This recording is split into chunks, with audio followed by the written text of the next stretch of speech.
Hello, it's time for school again, and here I am in my classroom. And we're going to take a look at my classroom, all right? Let's start by getting a wide view, all right?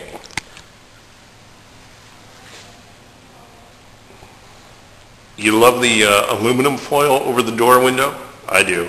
That's a lot of fun. All right. My bulletin boards don't have a lot on them yet. They'll be for students' work and also important messages that the school has. These other bulletin boards, I'll take you down here and show you this.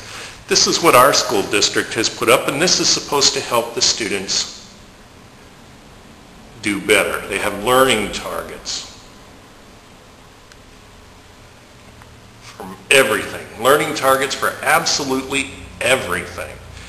And this is our school district's attempt to meet the demands of No Child Left Behind. My partner's desk back here.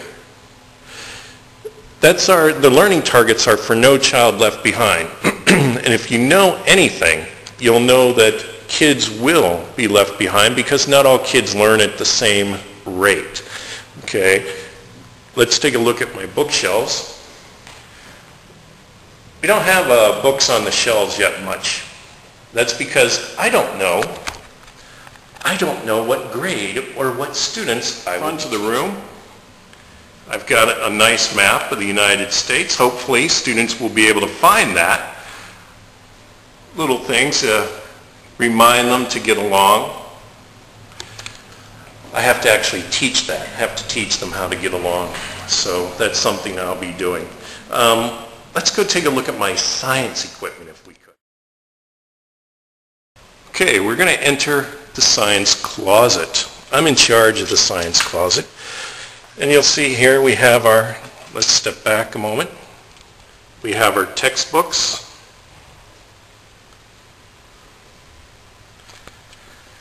We have 2 microscopes. Now, I don't know what you're going to do with 2 microscopes, but we have 2.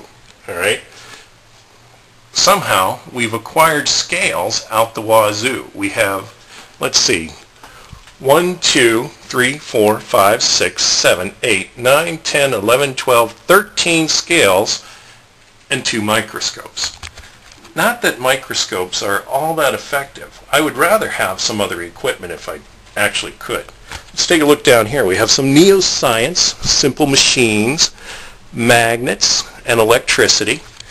Now, I really love a company called Cambridge Physics. Cambridge Physics is like the Cadillac of the high school physics equipment. It is fantastic, and I absolutely love it. But no, I have to get Neoscience. Now, Neoscience is adequate, but it's not for brilliant students. I have here my friction and motion sets. They're little carts to see how speed and friction work.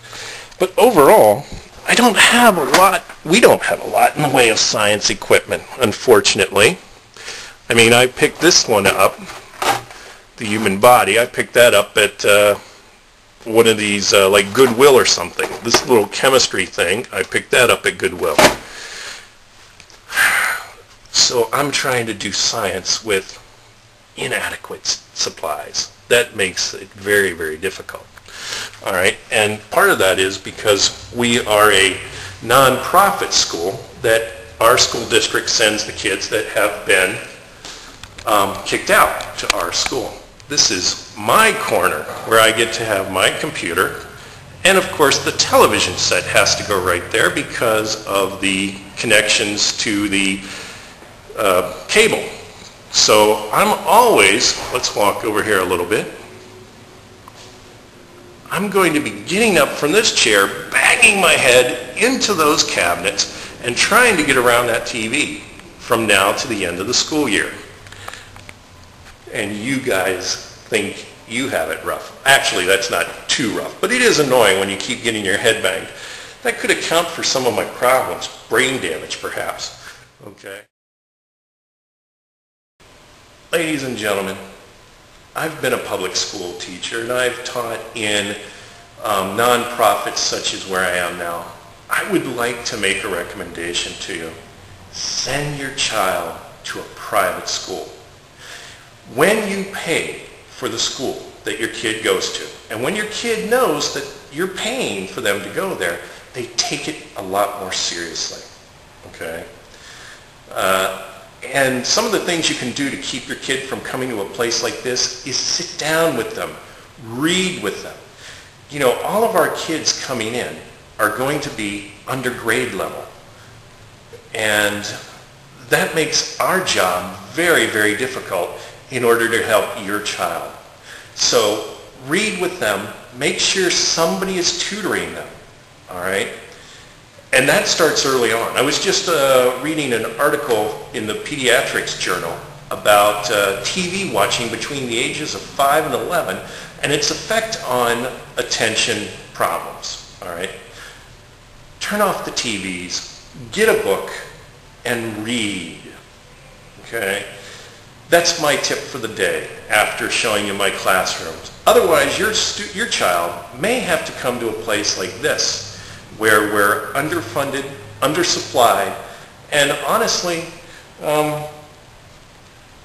you don't want your kid to come to a place like this because some of the kids here are actually not well behaved. And they're here for things like, stealing cars, selling drugs, whatever. Some of the kids made a mistake and they just got sent here.